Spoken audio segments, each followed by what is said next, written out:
Gold में trade करने वाला हूँ, उसके बाद मेरा रिस्क मैनेजमेंट डिफाइंड रहेगा कि मैं कितना रिस्क लेने वाला हूँ, कितना मैं रिवॉर्ड लेने वाला हूँ, ये सारी चीज़ डिफाइंड होगी। अगर मेरा स्ट्रैटेजी वाला वीडियो डिटेल में देखोगे तो of course you will understand this much better in a much more clarified way. Now, I have a strategy, I have a broker, I have a trading platform, I have decent knowledge about how to read charts.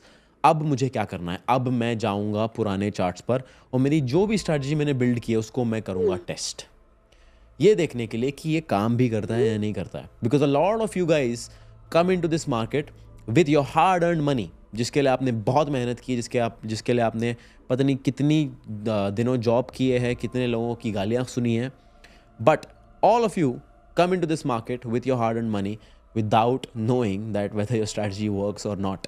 And that is just insane if you think about it. कि आप मान लीजिए आप गाड़ी चलाना सीख रहे हो एंड आप किसी की ब्रांड न्यू फरारी पर सीख रहे हो, would you ever consider doing that? Absolutely not. But people come into this market with their hard earned money and they trade without knowing whether the strategy works or not. So this is where I will start testing my strategy. जो भी strategy मैंने build की है अभी तो मुझे पता भी नहीं है काम भी करती है या नहीं करती है, and that is why it is important for me to test this on the previous charts.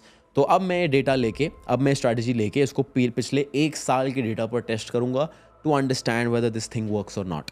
एक बार अगर मान लीजिए मुझे डेटा मिल गया, अब मुझे समझ में आएगा कि कैसा डेटा है. अगर डेटा अच्छा है, well and good, then I will start trading.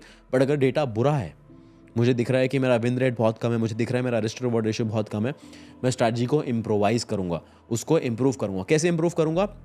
मैं नोट डाउन करूंगा उन दिनों ही क्यों लॉस हो रहा है, ऐसा क्या हो रहा है एग्जैक्टली चार्ट पे, ऐसा कौन सा सेटअप बन रहा है जिसकी वजह से मुझे लॉस हो रहा है. उन सेटअप्स को मैं अवॉइड करूंगा.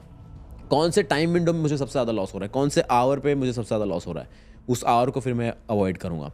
ये सारे फैक्टर्स जब मैं निकाल दूंगा तो मेरा विन रेट ऑटोमेटिकली इंप्रूव हो जाएगा. अब एक बात हमेशा याद रखना कि बैक टेस्टिंग में अगर आपका विन रेट 80% है तो रियल मार्केट्स में वो थोड़ा सा नीचे आएगा, 60% तक आ सकता है, because of course live market में बहुत सारे वेरिएबल फैक्टर्स ऐड ऑन हो जाते हैं.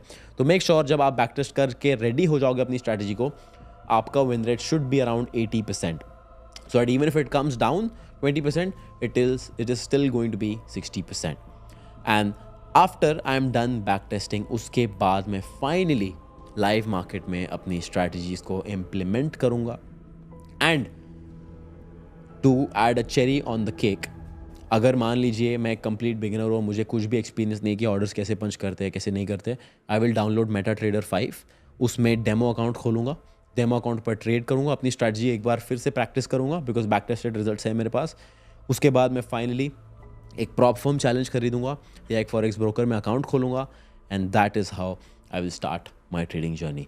I hope this gives you clarity, I hope this gives you an idea कि एग्जैक्टली एक ट्रेडिंग जर्नी कैसी दिखनी चाहिए, क्या क्या फैक्टर्स होने चाहिए. इसको बहुत सिंपल लैंग्वेज में मैंने आपको समझाने की कोशिश की है. And even if you are not a complete beginner, I hope you found a missing piece to your puzzle, missing piece to your journey, and I hope this helps. I'll see you in the next one. Thank you.